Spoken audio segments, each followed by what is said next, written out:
Hello everyone, this is Shannon from That's So Po, and today I wanted to do a review of Untamed Shore by Silvia Moreno-Garcia. This is a new release from February 2020, and it is a mystery crime thriller. I think that this book is so good, and I have not heard enough people talking about it, so I wanted to do a standalone review and talk about why I love this book so much. So first, let me give a brief overview of the plot.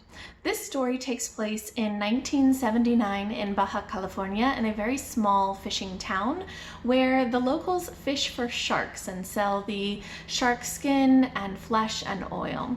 We follow Viridiana, who is an 18-year-old girl who's becoming a woman, and she is hemmed in on all sides by this very small town life.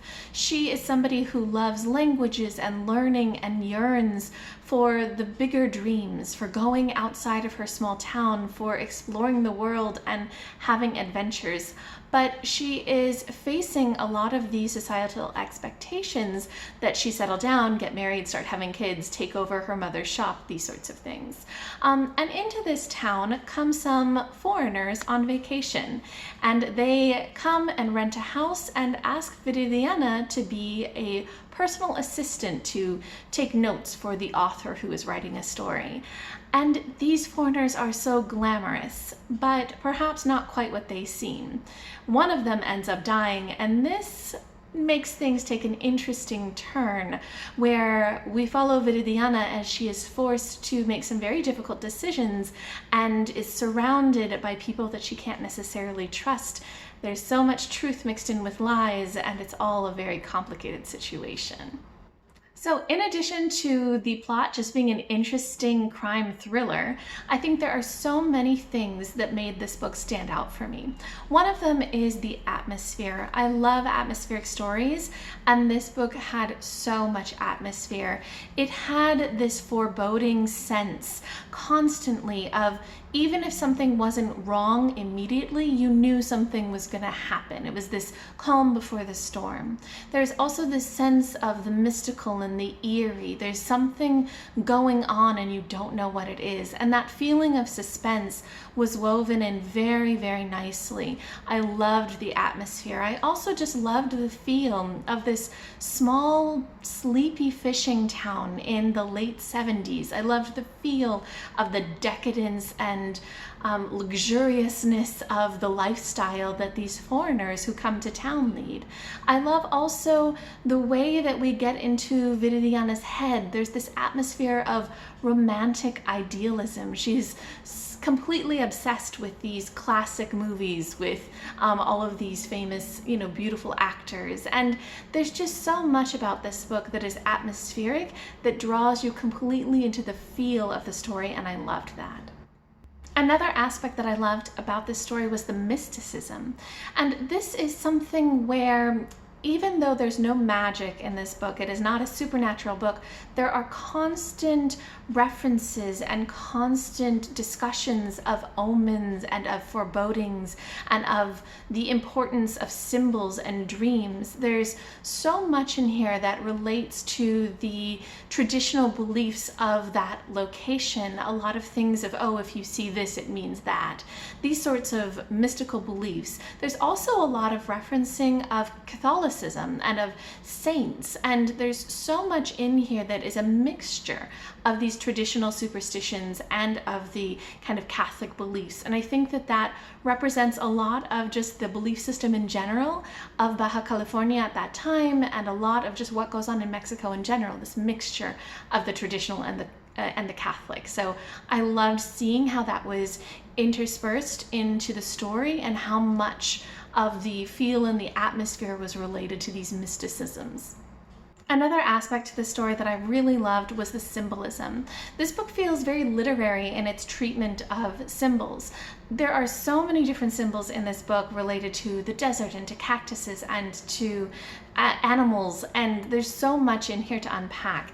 I definitely didn't catch all of what those symbols meant, but one of the big ones that I really liked was that of sharks. And obviously sharks are sort of a big deal in the story because there is a shark on the cover of the book, but it's not what you would expect going in. So in this town, the fishermen hunt sharks. They'll net them and they'll kill them, and they'll use their skin and oil. And a lot of this book, the sharks have this very interesting relationship to Viridiana. So the sharks are animals that live their daily lives. They just go swimming. They're not really bothering anybody, but they have a lot of power. And even though they are captured by the fishermen, sometimes the sharks will turn, and they're very scary and very powerful and very dangerous when they do turn. And I think that a lot of this symbolism to do with the sharks relates to Viridiana herself. She is somebody who is sort of an innocent. She's an idealist, and she lives in this small little town where she's sort of caught in the net that is the town. She can't escape that, or maybe she's caught in the net that is this glamour of the foreigners. There's so much in here about her being caught up in other things, but there's also this idea that even though she's being hunted in some ways, people are trying to take what they want from her, she has that raw power, and if she turns on them, she has that kind of brutal strength that she can use to attack them and save herself. And I just loved that symbolism. I think that if you're somebody who really likes the idea of symbols, I would love to hear what you have to say about this book if you read it, because I definitely couldn't unpack everything. It was so fascinating, though, what I did get out of it. Another very compelling aspect of this book was the characters. I really liked the complexity of the characters and sort of the rejection of some traditional roles for different characters. I loved that each of these characters has both good and bad. There's a lot of flaws in all of them, and there's sort of a duality in many of the characters. For example, Viridiana's mother is somebody who is at once both very loving and very careless, very harsh towards Viridiana. She's somebody who is trying to control Viridiana, to force her into this small town lifestyle, to push her into, getting married and following these traditional things. But at the same time, she's also somebody who is caring, and she wants Viridiana's happiness, and she wants her safety. And it's just this mixture, this duality of both kind of the evil mother and the loving mother, somebody who's trying to oppress her as well as somebody who's trying to save her.